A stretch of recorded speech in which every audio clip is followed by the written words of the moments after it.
Hello hello everyone, I am Neha. आज करेंगे हम क्लास 12 अकाउंट्स एंड टॉपिक है हमारा difference between income and expenditure account और receipt and payment account. And guys, इस चैनल पे जितने भी वीडियोस करेंगे हम वो सभी एनसीईआरटी की बुक्स में से करेंगे। तो सबसे पहले देखते हैं नेचर। तो इनकम और एक्सपेंडिचर अकाउंट है वो किस टाइप का है? प्रॉफिट एंड लॉस अकाउंट के जैसा है।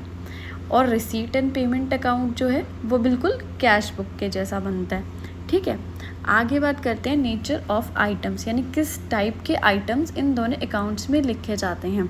तो इनकम एंड एक्सपेंडिचर अकाउंट में रेवेन्यू नेचर के आइटम्स लिखे जाते हैं। रेवेन्यू नेचर के आइटम्स होते हैं जो शॉर्ट टर्म के होते हैं, यानी जो थोड़े समय के खर्चे होते हैं। अब जैसे कि आप अपने से हिसाब लगा लो, अगर आप अपनी इनकम या एक्सपेंडिचर देख रहे हो, चाहे वो मंथली देख रहे हो चाहे एनुअल इनकम देख रहे हो, तो आप ऐसा तो नहीं सोचोगे ना आज के 10 साल बाद मैं कार लूँगा, 10 साल बाद मेरा एक खर्चा आएगा तो मैं उसे अभी से लिख देता हूँ 10 साल बाद मैंने 10 लाख की कार ली। अभी तो ऐड नहीं करोगे, है ना।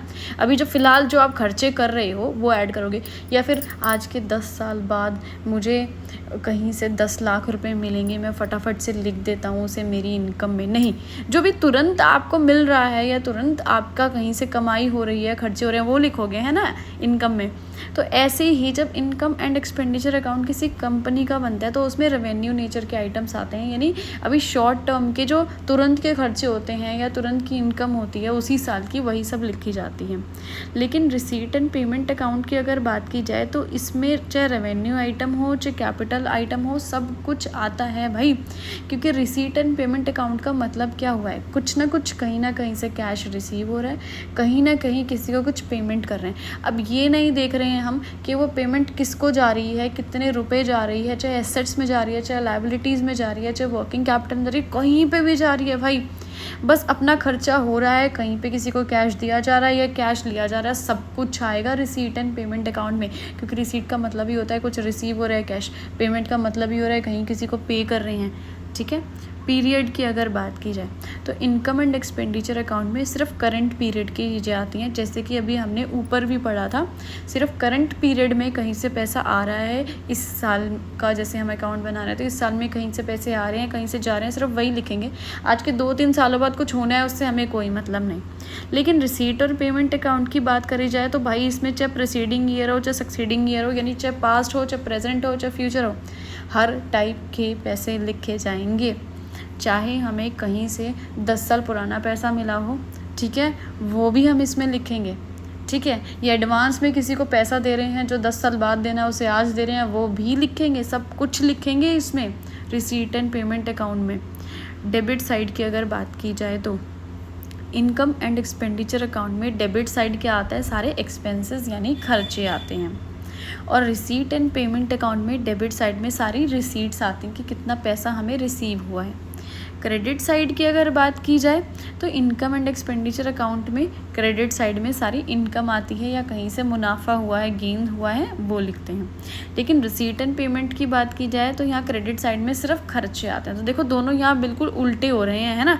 एक जगह पे जो है खर्चे लिखे जा रहे हैं तो एक जगह फ़ायदे लिखे जा रहे हैं, दोनों में बहुत फ़र्क है। डेप्रिसिएशन की अगर बात की जाए तो इनकम एंड एक्सपेंडिचर अकाउंट में डेप्रिसिएशन आता है, क्योंकि अगर डेप्रिसिएशन करंट पीरियड का है तो ये डेप्रिसिएशन आएगा।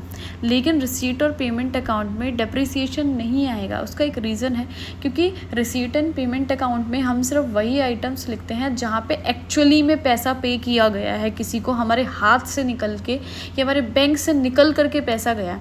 ठीक है, तो डेप्रिसिएशन में ऐसे हम हाथ से पैसा किसी और थर्ड पर्सन को नहीं देते हैं। ठीक है, इसलिए डेप्रिसिएशन यहाँ नहीं आता है। बात की जाए तो ओपनिंग बैलेंस की, तो इनकम एंड एक्सपेंडिचर अकाउंट में ओपनिंग बैलेंस नहीं आता है। ओपनिंग बैलेंस का मतलब क्या है कि साल की शुरुआत में अपने पास पिछले कितने पैसे पड़े हुए हैं।